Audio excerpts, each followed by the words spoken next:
तो मैं रोहित, स्वागत है आपका हमारे YouTube channel study with Rohit sir पर। आज हम आपके लिए विभाज्यता का नियम पढ़ाएंगे। विभाज्यता का नियम, दो से विभाज्य होने का नियम।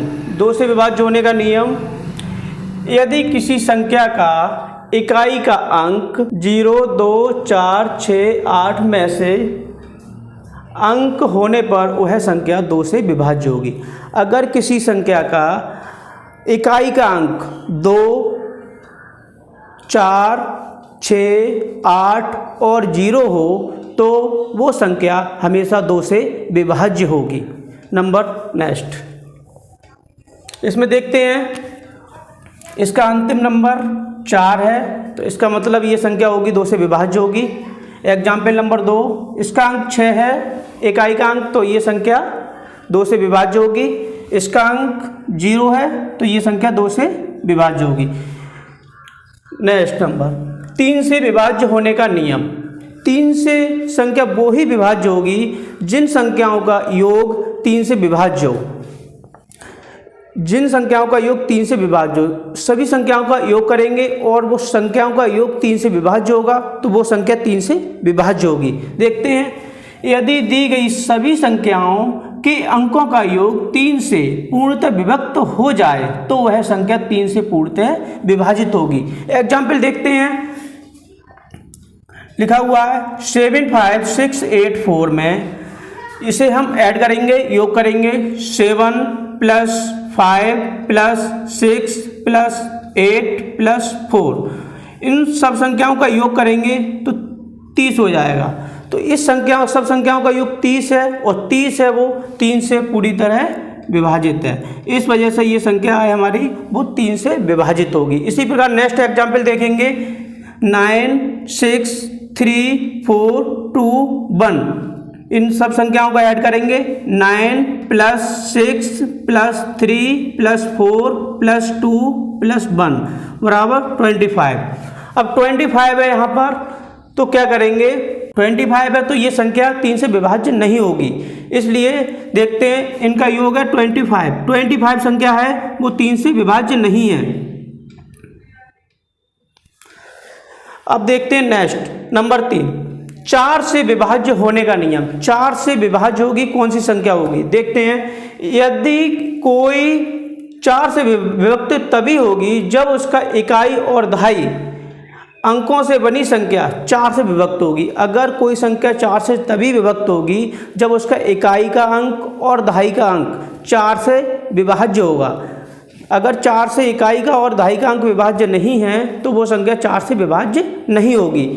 इसका एग्जाम्पल देखते हैं, 4, 8, 3, 4, 3, 4, 4, तो यहाँ पर इकाई का अंक और दहाई का अंक 444 है। यहाँ पे 44 दिखाई दे रहा है तो वो 44 है, संख्या 11 से पूर्णतः विभाजित है क्योंकि इसका इकाई का अंक और दहाई का अंक 44 है।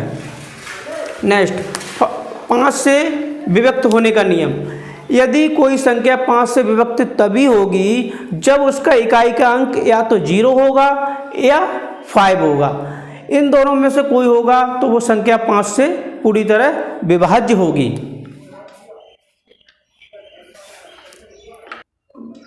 दोस्तों, अभी हमने आपके लिए 5 से विभाज्य करने का नियम बताया था। अब आगे देखते हैं 6 से विभाज्य होने का नियम। 6 से विभाज्य होने का नियम, दी गई संख्या 2 और 3 से विभाजित होगी तो वह संख्या 6 से विभाज्य होगी। अगर कोई संख्या 2 से और 3 से दोनों से विभाज्य होगी तभी वह संख्या 6 से विभाज्य होगी। देखते हैं एग्जाम्पल है 2, 3, 2, 3, 2। इसमें देखते हैं ये संख्या के अंत में 2 आ गए हैं तो ये इस संख्या के अंत में 0, 2, 4, 6, 8 होंगे, वह संख्या 2 से विभाज्य होगी। तो इस संख्या के अंत में 2 हैं तो ये 2 से विभाज्य होगी। दूसरा देखते हैं 3 से होने का। 3 में क्या करेंगे, सब संख्याओं का योग करेंगे हम और वो योग अगर 3 से विभाजित है तो वह संख्या 3 से विभाज्य होगी। देखते हैं, ये संख्या को 2 + 3 + 2 + 3 + 2 बराबर 12। तो 12 है वो 3 से विभाजित है, अर्थात 6 से विभाजित संख्या 2 3 2 3 2 संख्या 6 से विभाजित होगी, अर्थात यह संख्या 2 से भी विभाजित है और 3 से भी विभाजित है, अर्थात यह संख्या 6 से भी विभाजित होगी। नेक्स्ट देखते हैं 7 से विभाज्य होने का नियम। दी गई संख्या का इकाई का अंक 2 गुना, इकाई का अंक 2 गुना करके शेष संख्या से घटाने पर प्राप्त संख्या 7 से पूर्णतः विभाजित होने पर ही 7 से विभाज्य होगी। देखते हैं इसमें क्या है, अंतिम संख्या दे रहे हैं, अंतिम संख्या को 2 गुना करेंगे, ये लिखा है 354। 354 में अंतिम संख्या क्या है, 4 है, तो 4 के लिए हमने 2 गुना किया, 4 का मल्टीपल 2 से किया तो 8 हो गया। अब 8 के लिए शेष संख्या से घटा देंगे, यानी शेष संख्या कितनी बचेगी, 35। 35 से हमने 8 के लिए माइनस किया तो हमारा बचा 27, अर्थात 27 है संख्या है वो 7 से विभाज्य नहीं है, अर्थात हमारा 354 संख्या है वो 7 से विभाज्य नहीं होगी। देखते हैं सेकेंड एग्जाम्पल 882। 882 में इकाई का अंक क्या है, 2। 2 को क्या करेंगे, 2 गुना करेंगे, 2 दूनी 4 बराबर 4 आ गए। तो अब शेष संख्या कितनी बची है हमारी, 88। तो 88 में क्या करेंगे, 4 माइनस करेंगे, बराबर कितना बचा, 84, अर्थात 84 संख्या है वो 7 से पूर्णतः विभाजित है। तो ये पूरी संख्या होगी 882 संख्या 7 से विभाजित होगी। नेक्स्ट देखते हैं 8 से विभाज्य होने का नियम।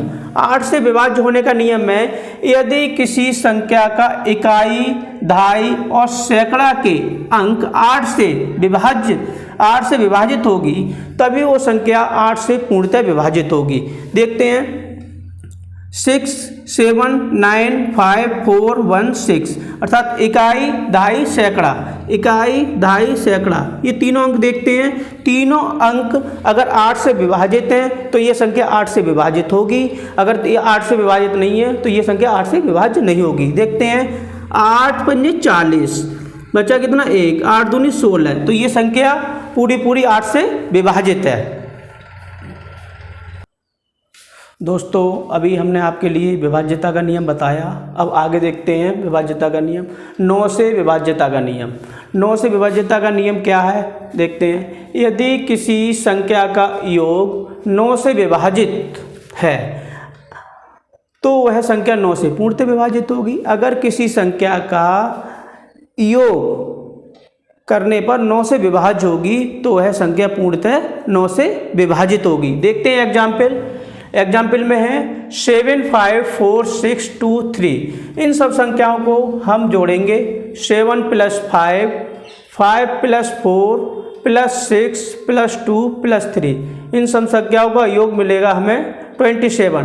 तो 27 जो संख्या है वो 9 से पूर्णतः विभाज्य होगी। देखते हैं नेक्स्ट 10 से विभाज्यता का नियम।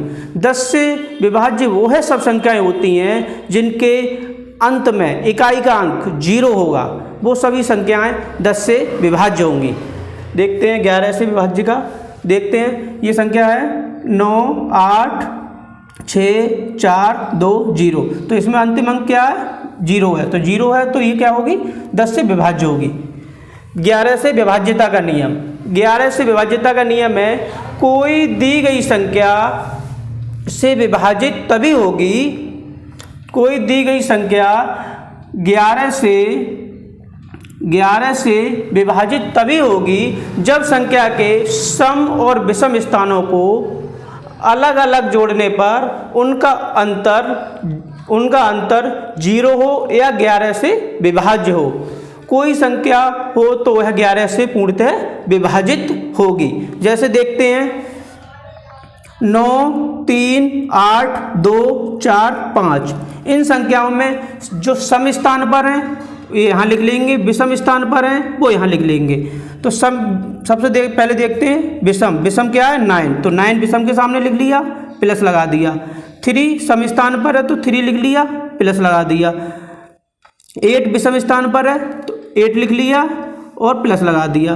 2 सम स्थान पर है 2 लिख दिया, प्लस लगा दिया। 4 विषम स्थान पर है 4 प्लस लगा दिया, 4 लिख लिया। 5 सम स्थान पर है प्लस लगाया, 5 लिखा। अब इन दोनों संख्याओं को आपस में हम जोड़ेंगे। 3 + 2 + 3 प्लस 5, इनको जोड़ेंगे तो 10 हो जाएगा। इन सब संख्याओं को जोड़ेंगे हम तो 21 हो जाएगा। अब क्या करेंगे, 21 में से 10 के लिए हम माइनस करेंगे तो हमारा 11 बचेगा, यानी 11 बचेगा। तो 11 जो संख्या है वो 11 से पूर्णतः विभाजित होगी। इस प्रकार हम विभाज्यता का नियम। दोस्तों, अगर हमारी वीडियो पसंद आए तो लाइक और सब्सक्राइब कर बेल आइकन प्रेस करें। धन्यवाद।